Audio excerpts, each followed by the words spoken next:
Welcome, everyone, to this special edition of Authenticity with Alicia. I'm here with a return guest, and we are going to talk about all things romantasy. So, join me and fellow licensed therapist Brooke as we explore the ACOTAR series today with the lens of our therapist hat. Thank you, Brooke, for joining. I am so excited for this. I'm so beyond excited to do this and put this out there. Oh my gosh. So this really started one, like we're already like Instagram pals. And I made this post because I won't speak for you, but I know I've seen you say similar things. We're like, reading is just our identity right now. And we both got into this ACOTAR series, as I think a lot of people have.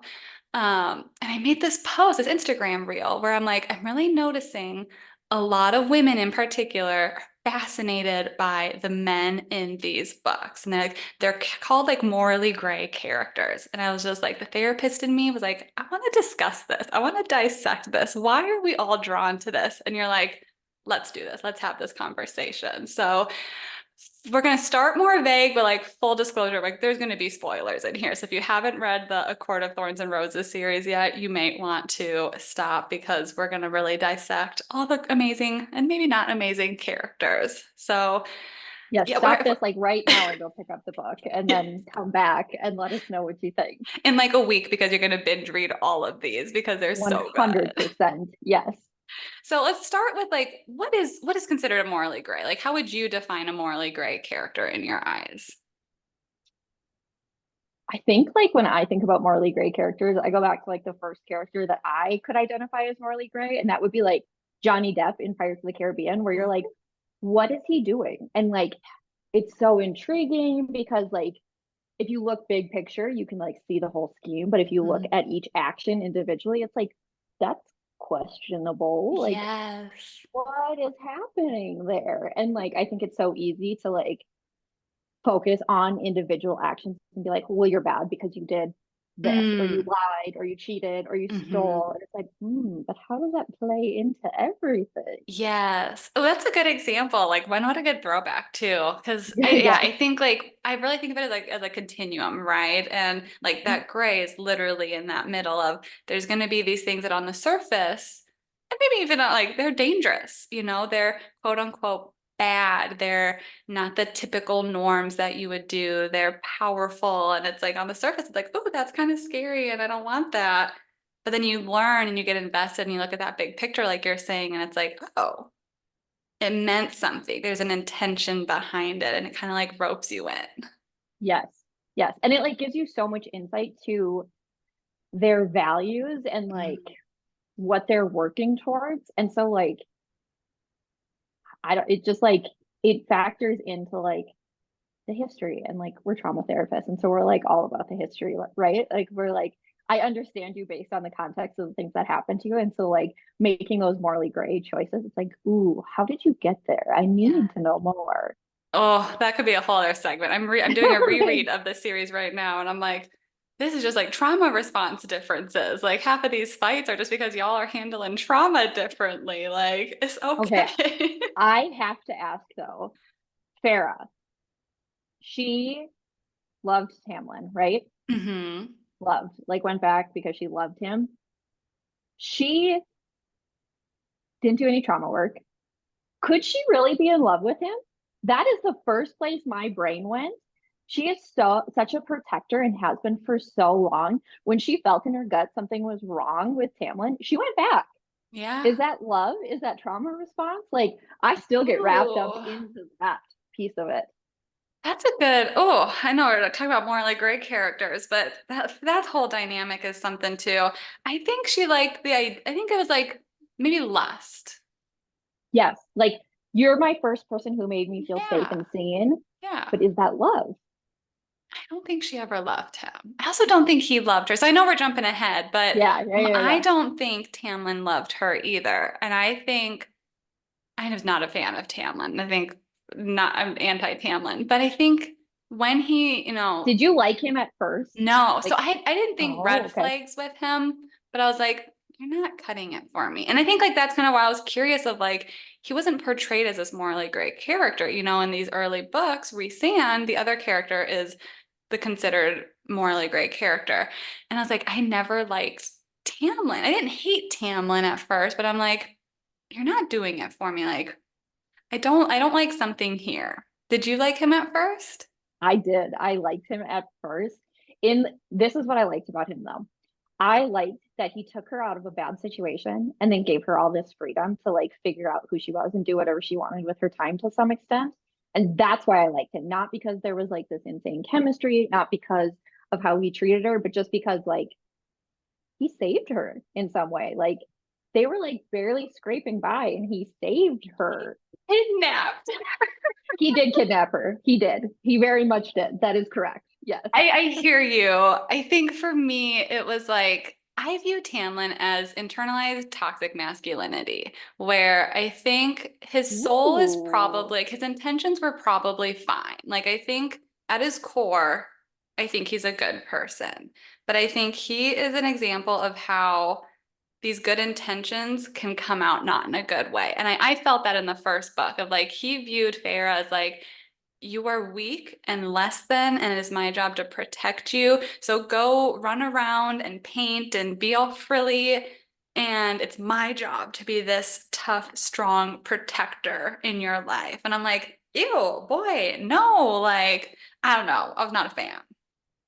As I read through the series and like as Tamlin kept showing up in like smaller and smaller pieces, he's just a shell of a he's not a man, but he's like he's a fairy, but like he is such a shell. And so now when I go back and I think about his like in initial actions, like beginning like taking her away from her family and like doing all of these things, I'm like, did you think that was a good idea? Or did like somebody program that into you that this is Yeah. how you behave? And like it almost seems like he's functioning on autopilot when you go back and like look at Yes. his actions.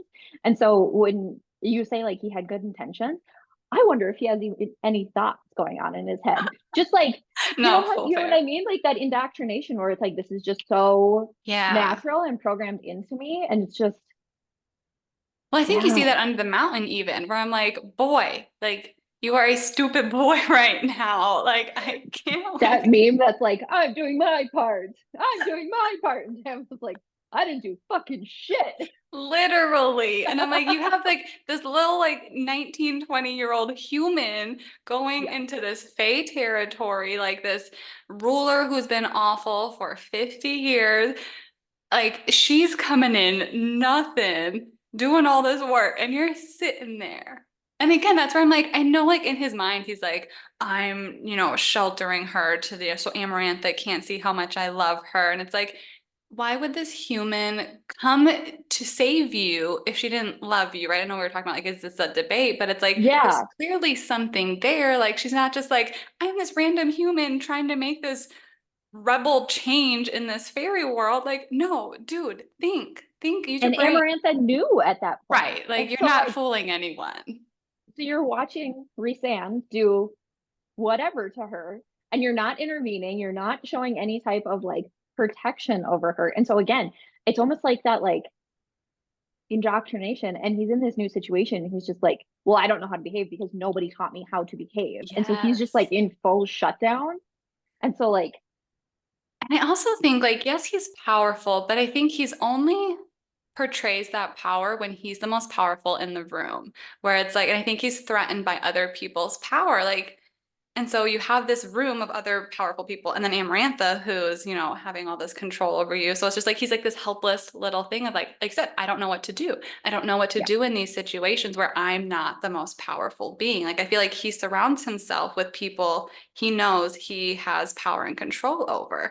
And then I think like that's the whole thing when he partners with Hybern, it's not that he actually cares about getting Feyre back. His little ego is bruised, and he's like, "Well, you're mine, and I'm gonna, throw a little hissy fit." Okay, so I need to know because I feel like I could go either way on this. Lucian, morally gray or not? That's a great question. I don't know if I would call him morally gray because I don't think he's like portrayed as like the dangerous bad boy yet. I He think like he's leaves Farah.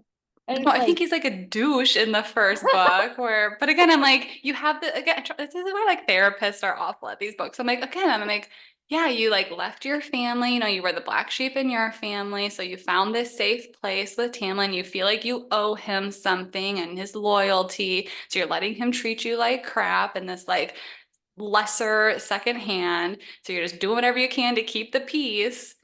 And then like you're not actually like taking a stand or like doing anything. So I think he gets there eventually. I think like sassy Lucian, like when he was getting sassy Yes. with Ianthe, I was like, okay, Lucian, like I kind of am a fan for you. But I don't know if I'd consider him morally gray.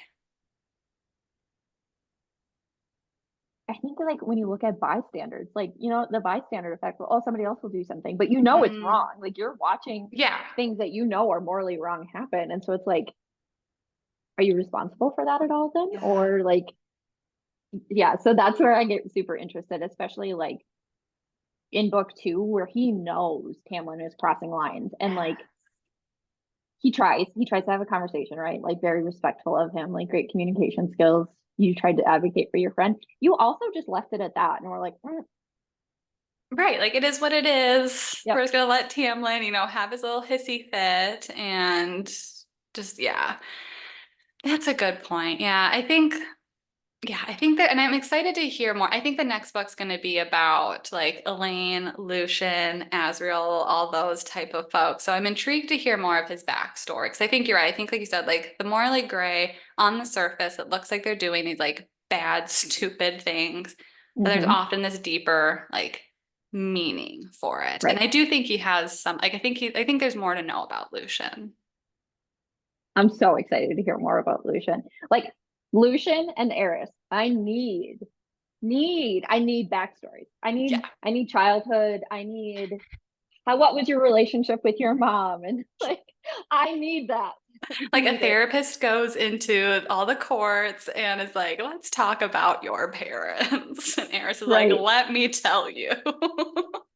Oh yes. Oh, Eris. I just like, and we don't really know a ton about what happened with Morgan No. I and think that's Eris. going to And be explored a lot more because like they started to drop a little bit more hints, and I think Frost and Starlight, like the last two books, I think there's more like they're setting it up that that's going to yes. be explored. Hmm. Wouldn't it be So then, something so if then Elaine and Eris ended up together? I've seen some theories on that. Woo! I've seen theories for Elaine and everyone though. I've seen Elaine and Tamlin. I've seen the obvious ones, right? Elaine and Lucian, Yes, Elaine and Asriel, Elaine and Eris. I'm like, Elaine, you're gonna have so many men to choose from, or males to choose from. right, right. So thinking of like the main, like, so I'd say like the main morally gray characters in this series would be like the Bat Boys. So we've got like Rhysand, Cassian, and Asriel. What are your thoughts on the Bat Boys? I love the Bat Boys. That's like I'm trying to get my husband to read these books because I just Me like too. need him to understand the vibes of the Bat Boys. Yes. Um, Team Cassian all the way, Yeah, same. every day, all day. Azrael, he's like intriguing, like the dark, mysterious type. I don't feel like he's morally gray. Ooh, you with the hot takes today. I don't think he's morally gray. I mean, I know he does like the whole torturing and everything, and that's like not great. Like we don't. Again, context matters. Like it's a wartime, like Would that he makes do it on his sense. own if his High Lord wasn't telling him to do it? Right. Like, And then like in it, modern day, would he be doing that? Likely not. right, That's right. fascinating. Hmm. Yeah, no, I'm with you. Team Casting all the way. I'm also trying to get my husband, we're doing a big move. And I was like, you should do the audiobooks. And my husband's also like a real life Cassian. And so I'm like, in the first Oh, read, I didn't even realize it. I was just was like Team Cassian. And then I'm doing the rereads and I'm like, Cassian's just like golden retriever energy and like this like big, powerful body and who like he's only and I think like same, like I think he's only fighting because he has to for this war and like the peace. I think on his ideal day, he'd be like fucking around, like racing his friends, playing like frisbee, and I'm like, he just wants to play. yes, yes. Golden Retriever energy is a great way to put that because what sold Cassian for me, like I always loved his energy in the books. Like it came across as very much like, oh, he's the fun one in the group. Like Yeah. I wanna hang out with him. But when he followed Nesta out of the house in Frost and Starlight, I was like, Mhm. done, done. You chased her. Like everybody else was just gonna let her go, and you were like, fuck that, I'm going. Yes, well, he even like stands up, like the patience that that male has. I'm just like, bless your soul, because Nesta was having a moment. She was healing herself. She was going through something. And I think that's why I like these morally great characters too, is because like they're not entitled or possessive or, judgy. It's like, oh, you're gonna go sleep around and drink and make these bad decisions. You just saw your father die. You murdered this king, like you had your entire life changed, but no choice of your own. He's like, okay, this is what you need. I'll sit back and do it. He's not like judging or possessive, and he's just like, I'll be here whenever she's here. And that's like such a good point too, is that like they just didn't judge. Like No. Reese never judged, Cassian never judged, Azriel never judged, but like Tamlin was judgy, Yes. and Lucian was a little judgy, Yes. and Nesta was a little judgy, Yeah. but like I mean, still love Nesta. And so it's so interesting that that's what we connected to is the Hmm. non-judgment as therapists. So I think that kind of makes sense that we're drawn to these characters a little bit in terms of like we'll take you as you are. Like come Yes. to our side, be it the dark side or not, like you're welcome here. Yes. When I just felt that with the night court, where it was all just like, you want to talk about it? Cool. We're not like, we're gonna listen. You don't want to talk about it. We're not gonna force you. You want to go get revenge? That's on you. We're gonna support you too. You don't like it was just all about choice and Mhm. respecting those choice. I think like respect was a big theme of what I got from them. Is like they're gonna have their disagreements, they're gonna have their differences, but it was always respect and compassion. Which I think for Cassian specifically, that could have gone the other way so easily because of like where he came from. Like Mhm. to connect as well as he did with Rhysand, like there were so many barriers in that Yeah. friendship, or could have been in Hmm. that friendship. It was just so interesting how they connected because Cassian wasn't resentful of Rhys, not that we know of, and it was just very much like you're you, I'm me, and we just are together. And Yeah. I thought that was a really interesting perspective because their upbringings are like complete opposites. Right. Well, and again, I think about like Tam's gonna shit on Tamlin this whole episode. Like you have, Reese, who's arguably one of the most, if not the most, like powerful, High Lord, and even growing up, like obviously had all this magic. You have Cassian, who's like built to be this super strong, one of the best, if not the best, Illyrian warriors. And you could easily, like, I feel like Tam would have been threatened by that, where it's like, no, I don't want you to be strong. No, you're gonna like come for me. And they both just like had their roles and they're like supportive of each other and wanting to uplift each other despite those differences. And Tamlin, I just don't think would have. Tamlin and Rhys were friends when they were children, weren't they? Yeah, I guess that's a good point. So it's just interesting that like Tamlin, who is more, I'm putting this in quotations, like equal to Rhys compared to like Cassian. It's interesting that Cassian and Rhys's connection stayed, but Tamlin's and Rhys didn't when they're more on the same playing field of things. Like Yeah. that dynamic is interesting to me. And so like why did Rhys's influence stay with Cassian and not with Tamlin? Like what else is going on behind the scenes with Tamlin that Hmm. he's being taught or whatever? Yeah, that's a good point too. So, is there anything else about Cassian that drew you to him?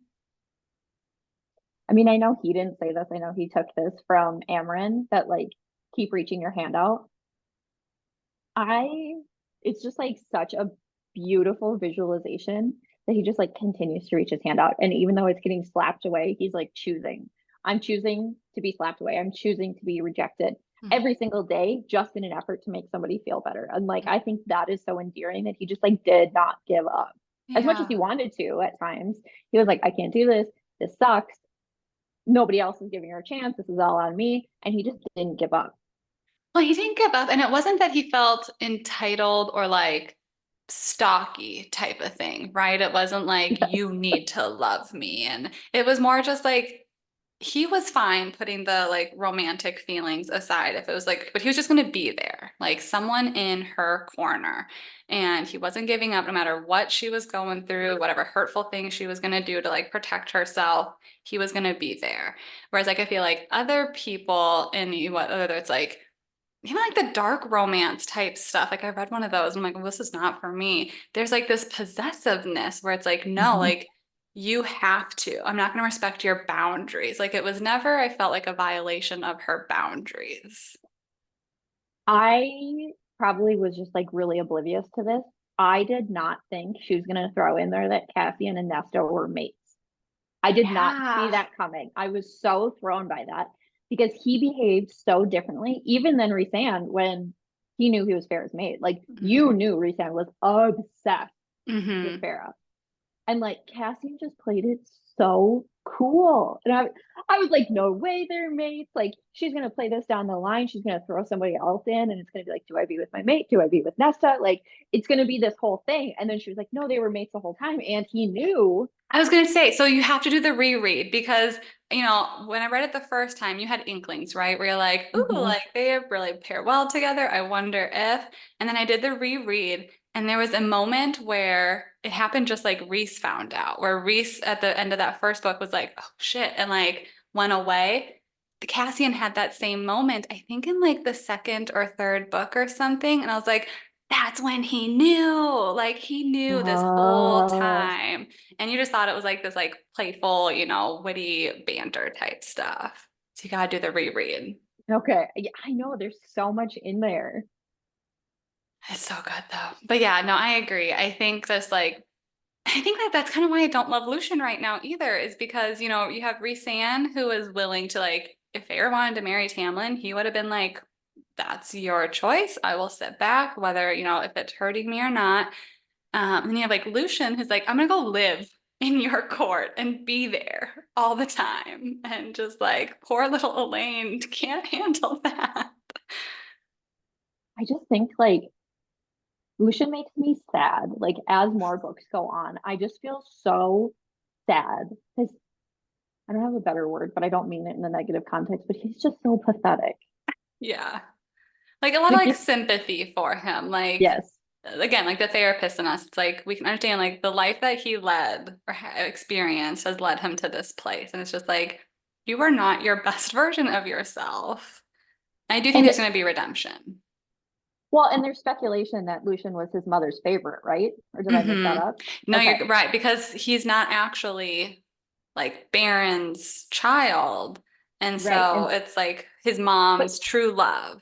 so Lucian leaving the court, he had this like connection with his mom, and like obviously she's like mother son. There's like this hierarchy there and dynamic, and so like I just want him to have an equal. I want him to have somebody who just Mm. loves him, who's just Hmm. equal to him. Like his entire being is just so isolated. It feels like, and I know it's like weird that he's like out with I can't remember the queen's name and gosh, why am I blanking on the names?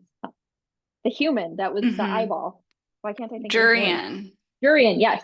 And so they're like out in like little outcast land and like he still feels like an outcast, even with the outcast. The outcast of the outcast. No, that's a good point. Because I think even like in his friendships, I wouldn't say he was ever really an equal with them, Mm-mm. And I know you can argue like Rhysand technically is this high lord and this most powerful, but I think like on the day to day, he felt equal to his court and he really tried to like uplift those people. And he's an Mm-hmm. equal with Feyre. And so like I don't think Lucian's ever had that. He's always been the least like the black sheep of his brothers favorite and mom, like I said, like that's still a hierarchy. He doesn't have that Mm-hmm. opportunity. I gotta know though, when Reese came onto the scene, very first time, what went through your head when he's like saving Farah? So this was my second Romantasy book. So I read Fourth Wing and Iron Flame first. And I didn't read any spoilers about ACOTAR, but like Rhysand was a name that like I saw on Reels. And so I was like, there's gotta be something more. Like you said, like the intrigue, right? Where it's like, okay, on the Mm-hmm. surface, you're being kind of a douche, you're being kind of like weird, but I'm intrigued by you. And I felt like there was like, I kind of already suspected that there was like a plot or a deeper meaning there. But yeah, I was intrigued. How What about was when it came? your first thought? Well, I was like, I thought it was interesting that he didn't see her as like a plaything initially. Like these other fairies saw her as like, oh, we're gonna like have a time, and then he came out and just like saved her, and I was like, nobody's that good. Yeah. It's just Well, like yeah, I think like the fact like he bet on skepticism. her and stuff, where I was like, Mhm. okay, like you're gonna be the morally gray character in this story, aren't you? Like we're gonna know more about you. When he bet on her, I was like, ooh, he's like trying to get to Amarantha, and like Hmm. I was like, I need to know why he's trying to get to her.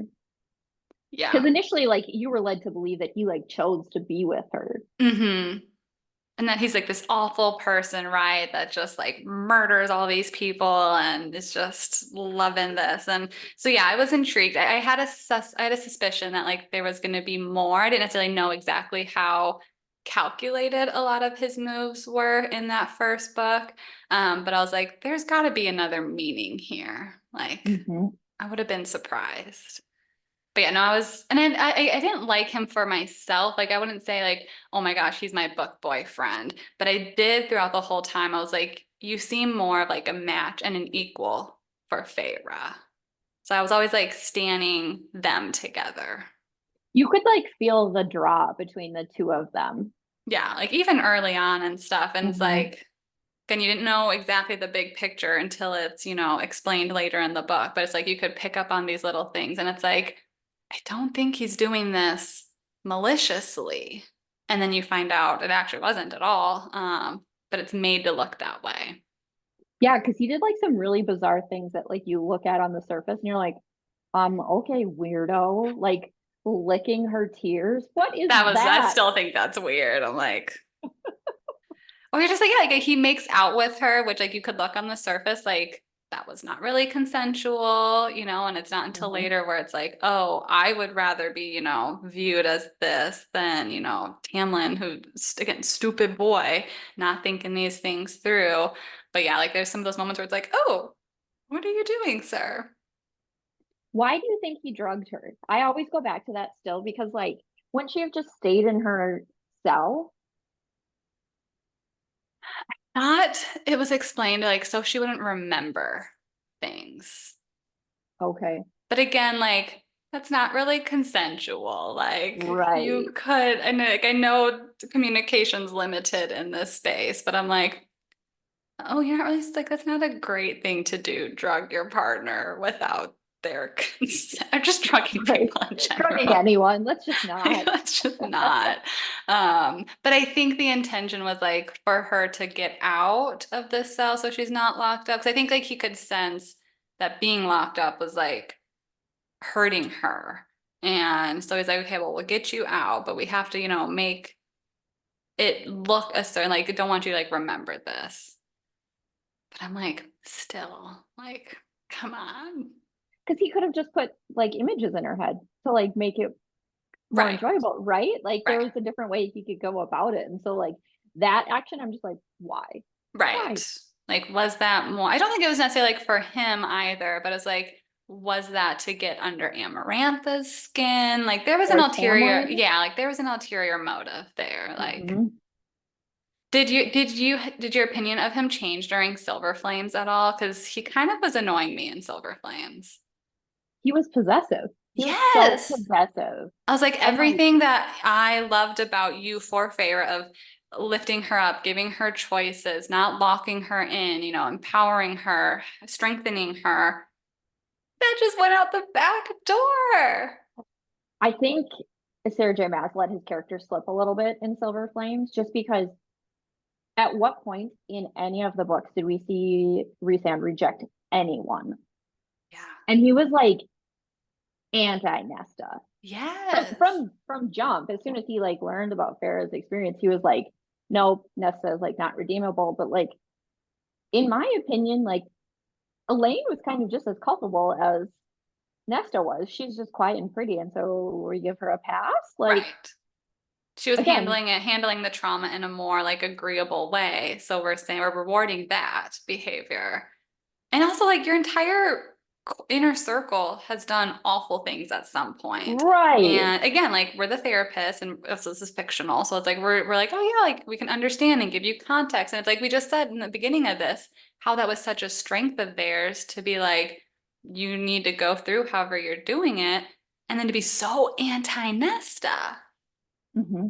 It did not fit in the bigger picture for me. And so then when she like really doubled down on it in Silver Flames, I was like, hate this for us. Really hate this. Yes. Well, even just like the like when Feyre got pregnant and just like this possessiveness of like, nope, I need to, have a shield around you. And now it's like it felt like locking her back up where it's nope, you are weak, you are fragile, you are mine to protect. And I'm like, these are the anti-messages that everyone loved about this relationship, the first chunk of the series.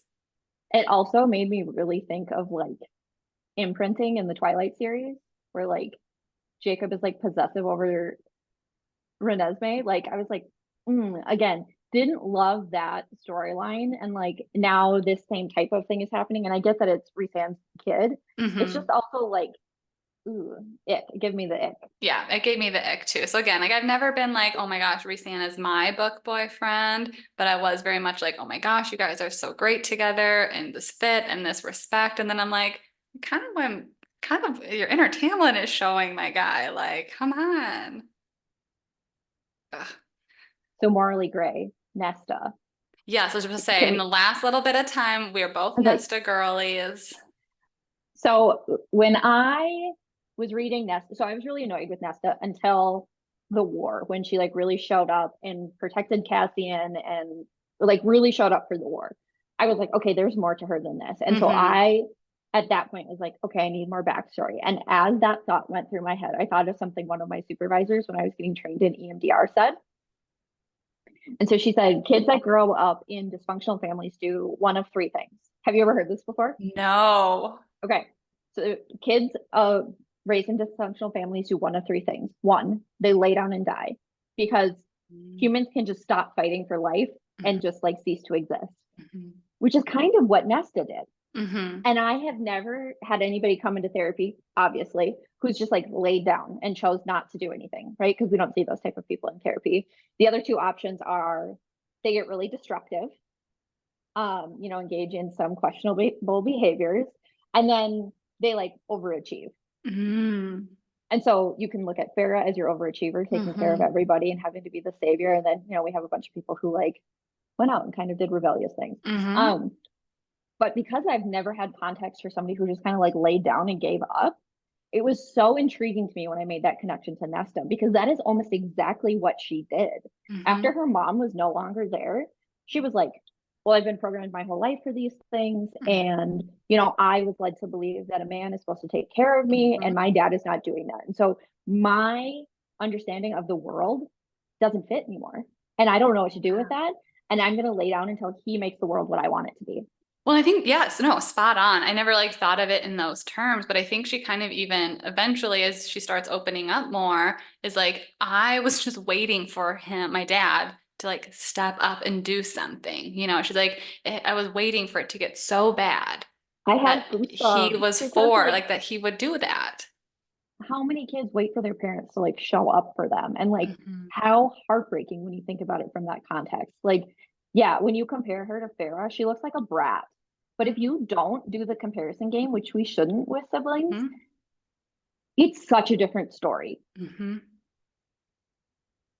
No, I think, yeah. And it's like, again, like her trauma response wasn't the more agreeable one. So everyone's Yes. just like, you're cold, you're a bitch, you're this. And it's like, she's grieving. Her entire worldview was changed. Her dad's not filling the needs that she was led to believe. And she Also, doesn't, it doesn't sound like she got a ton of love from her mom. Like this like no. intense dance and like politicking like that she was like programmed into her, like that is like hot survival from jump. Yeah. Yeah. So no, I think the more like layers that you got to see with her, and I think like even just a lot of the labels that people used for Nesta, like I've been called those things. Like I've been called emotionalist and a little bit more cold and a little bit more rigid and selfish and all these things. And I'm just like, I know that I have depth to me. I know my inner stuff, but not everyone gets to see that. And so I was like, I knew from early on, I'm like, Nesta's got something. Cold was the word that I heard so much when I was in grad school. My Yes. supervisors, my peers, they were like, Yes. you're cold. Like nobody's going to Mhm. want to see you for therapy because you're Mhm. cold.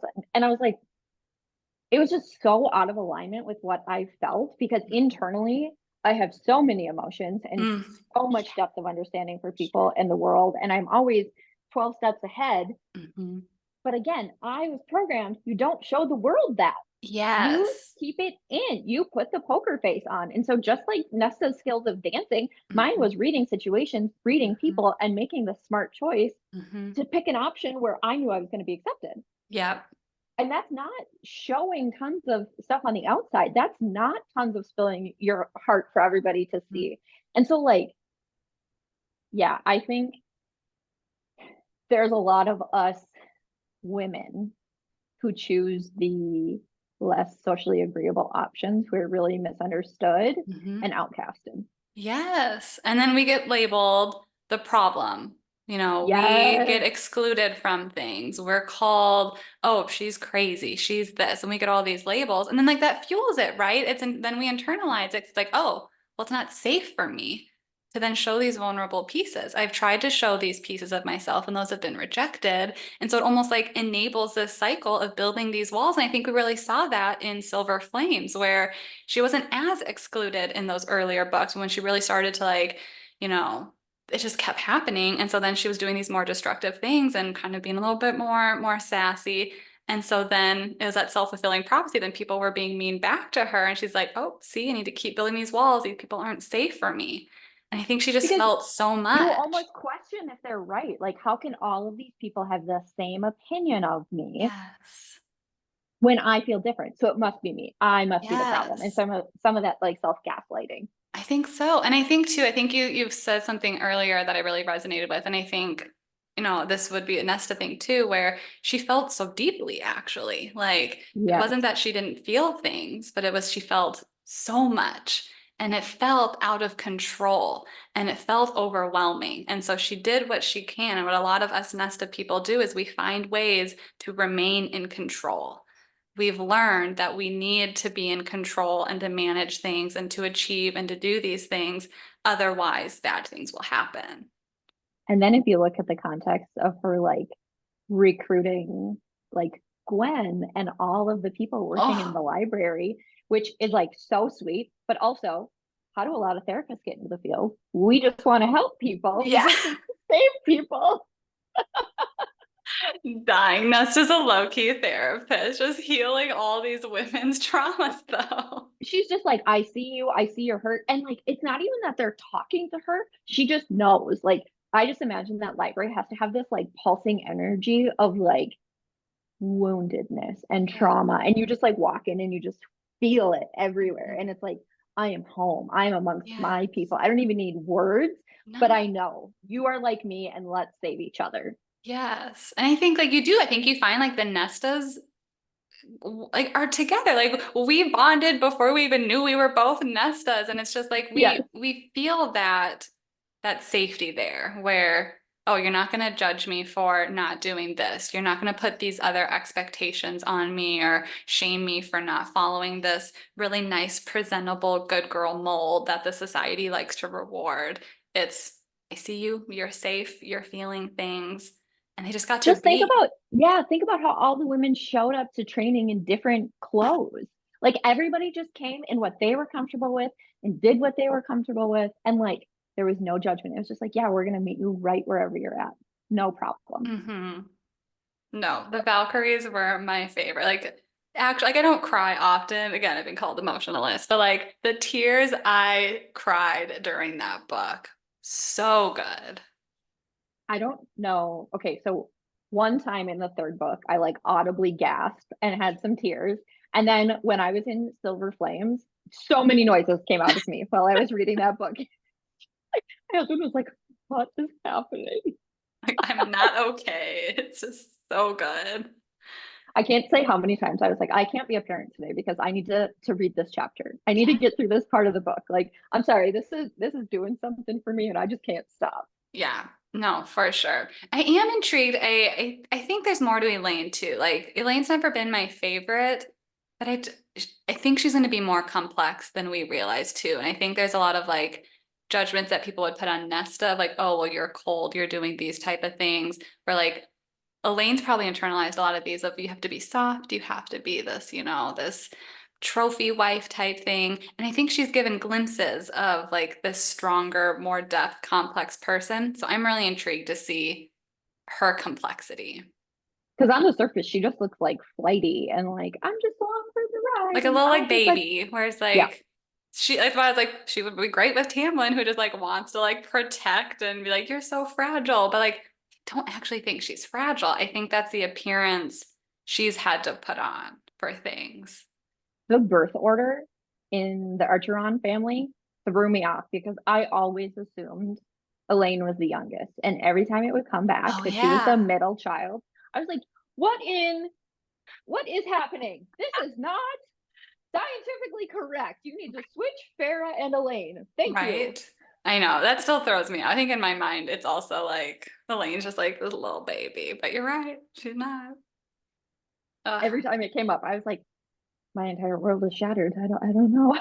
Like, go take a family systems class, learn about the Yes, hierarchy of these things. yes, yes. Because Nesta fit. She was the oldest. That makes total sense. Farah is a middle child. Yeah. I'm a middle child. So like I was like, that is middle child behavior. It is middle child behavior. You're like, cosign, I got this. Yes.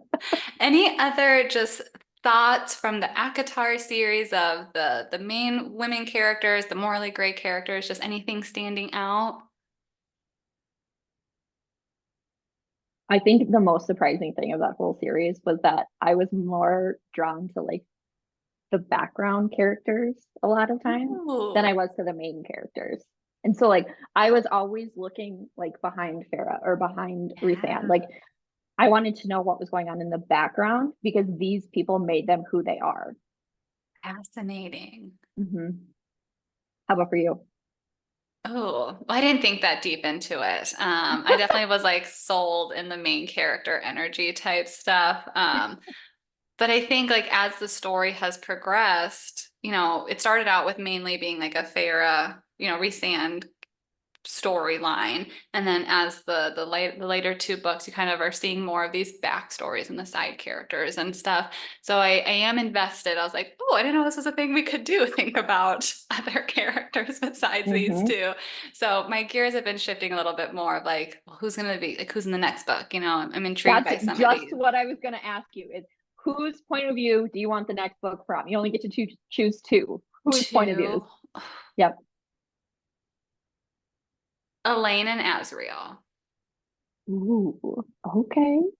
Because I think in that, I snuck around. I think you're going to get more about other people as well. Like, I think I don't know who I ship Asriel with yet. I think on the surface, I'm like, it's cliche if all three Archeron sisters are with the Bat Boys. Um, I kind of like Asriel and Gwen. They Yes. only have like two interactions, Yes. I think. Yes. But I love that for them. And I think like he was the one who like found her first and like after she was assaulted. And so it's Yes. just like already feeling like seen and like they both feel broken and inadequate. And I'm just like, you guys need to heal together. Like, be beautiful. So I Be don't actually know if beautiful I answered together. your question, the Yeah. first question, but yeah, I'm here for the side characters now. I didn't know it was a thing I could think about in I the didn't first either. half. But I'm really intrigued for an Elaine Asriel because I think they're both also like the ones you know least about, right? Like I want to know more. I need Morrigan and Eris. I knew that's okay. That's fair too. I would read that. Do you think that would be of like, because Silver Flames was a honkin' book, and you had like Yep. Frost and Starlight, which was like a nice little like novella, nice little like palate cleanser. Do you think like the Morgan Heiress would be like a big chunk, or do you think Oh yeah. I Yeah. Because you have to get both of their childhoods because you have to understand the context of the courts that they grew up in. That's fair. Well, and the whole like event that happened to Morgan, which has like been hinted at various times, and it's even been hinted at that like Eris might not have like again like the morally gray. Like, did he do some of the things as a protection mode with these ulterior motives and not actually? I don't think he was the one who like did the No, that was abuse. that was her family. And like they say like if I touch her, she's mine. She has to come home with me. I don't think he wanted Mm, her in his court because he knew how toxic it is. It's comparable to the night court, the court of yeah. nightmares. And so like I think he was like, she's too good to be here. That's what I think. That would be a wild plot twist. Oh my God. I think there's something there though, because I also think like, and maybe this is just foreshadowing or me making assumptions, like Reese worked with him. And I think like he might have sensed that like something, oh, actually I thought that just came in my mind. Do you think he like went in his head and like saw what happened and realized like maybe there's more to him than this bad image? Or do you think it was just like, we're desperate and we need people? I think we're desperate and we need people. He also, Reese has also been known to give people the benefit of the doubt because he doesn't go in Except people's mind Nesta. without, right, exactly. But like he doesn't go in people's mind without That's their fair. permission. And so like I think there was actual feelings between Morgan and Eris. I think we're gonna get that backstory. Yeah. Mhm. Intrigued.